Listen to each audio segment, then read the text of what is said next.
I'm Tom Nivison with Silverton Farms, and you're watching Tom's River TV. Okay, welcome back to the Bookworm on tomsriver.tv. And remember, all the books we show tonight and every night are available at Barnes & Noble. And if you're a reader, if you're watching this show, you probably are, it would be prudent to join Barnes & Noble as a member. Membership gives you discounts. You save a lot of money. For $25, membership for 1 year saves you 40% on any hardcover bestseller. Right. It also saves you 20% on every adult hardcover. And everything else in the store, 10%. Paperbacks, magazines, cafe, everything, 10%. Plus, when you register as a member, if you give us your email address, which we don't sell, you'll get in the email coupons every week, every month that give you additional discounts. So even if you only shop a handful of times in the year, the savings is pretty substantial. Also remember, Christmas is coming up, and it's great for Christmas gifts. Okay, next book was another choice by Megan called Man-a-Hatta. And I want to show the back cover of this, Rick. Sorry. The back cover shows a computer-generated picture of what Manhattan looked like in the 1600s and before, right. And of course what it looks like today. Now, everyone watching this show has been to Manhattan. Right. Okay? And we don't think about Manhattan as a pristine, beautiful island. And it's interesting because in 1609, 400 years ago, when Henry Hudson first stepped foot on this island, this is what it looked like. Okay, from the shore to 20 feet in was dense with trees.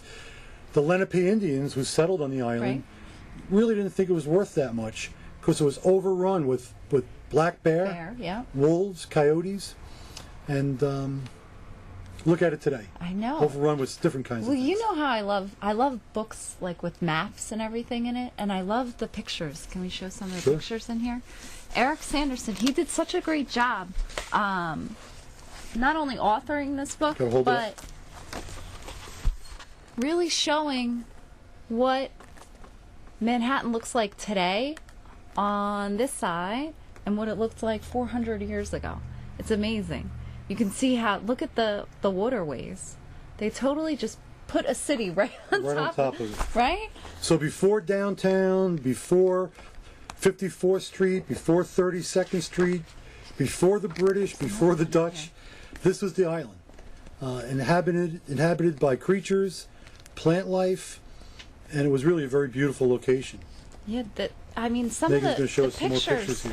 Just these geographical pictures, they're gorgeous. How the waterways were, and how clean the water was, and how they really had to.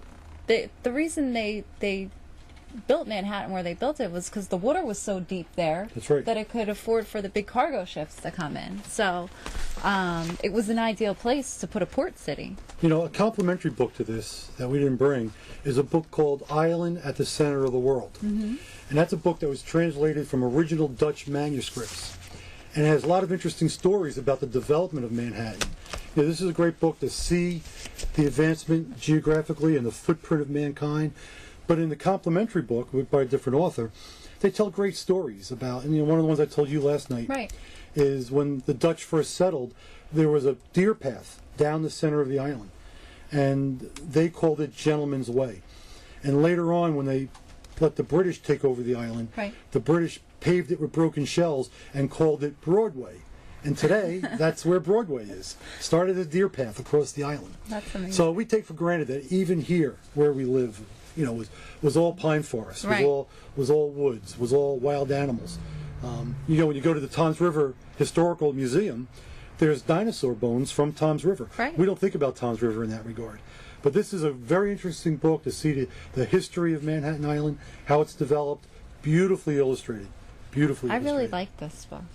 It's a good gift, too. It's a if great somebody gift. really is into, like, geography and geology and... or just history. Yeah, just the history of the state. They would love this book.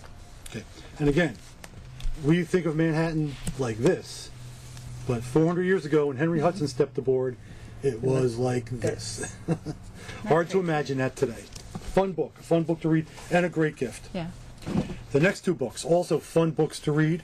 And remember, our topic this week is nonfiction, and this is nonfiction. Right. It's Weird New Jersey.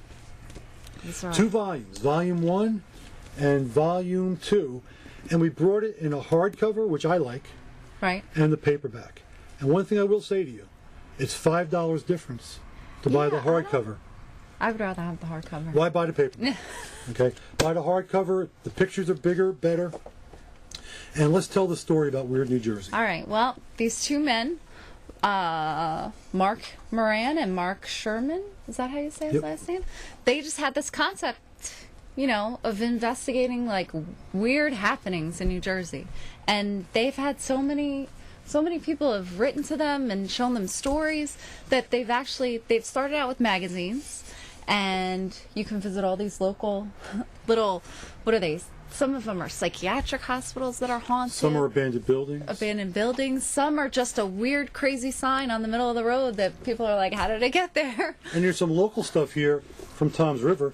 Everybody in Tom's River knows Sandra Fortunato. There she is. She's in Weird New Jersey. Yeah. And I ain't saying she's weird, but I will say she belongs in this book. That's not nice.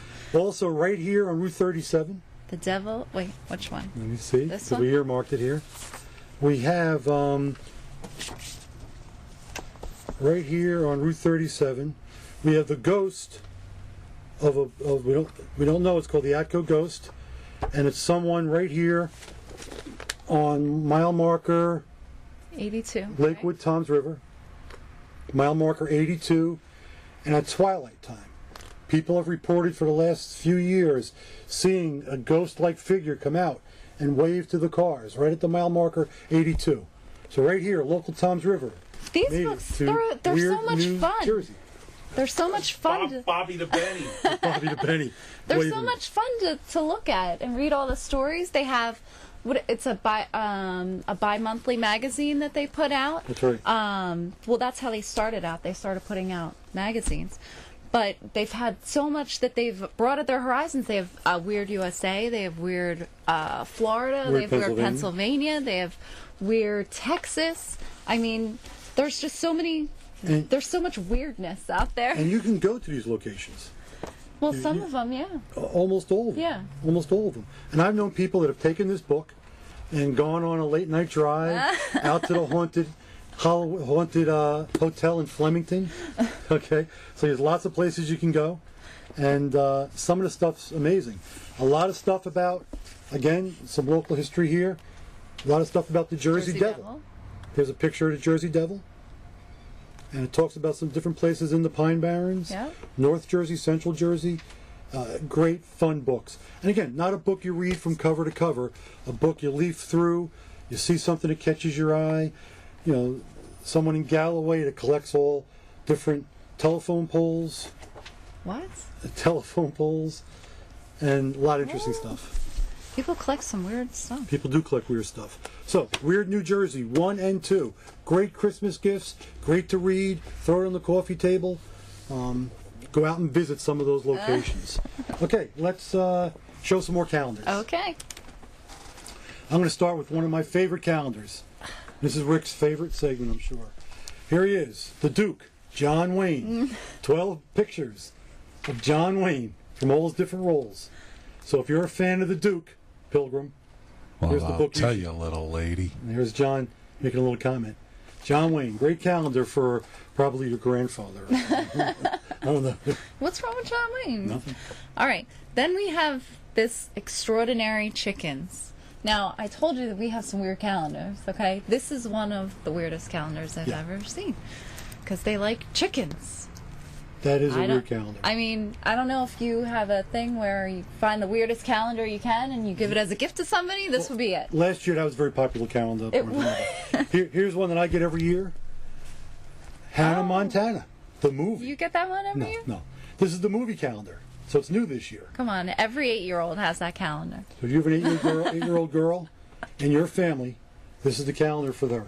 Hannah Montana. This is another one. This is called Stoked. It's all about surfing. Some beautiful, beautiful surfing. There's Oahu, yeah. In Hawaii, There's the yeah. Cook Islands. Wow. There's some beautiful.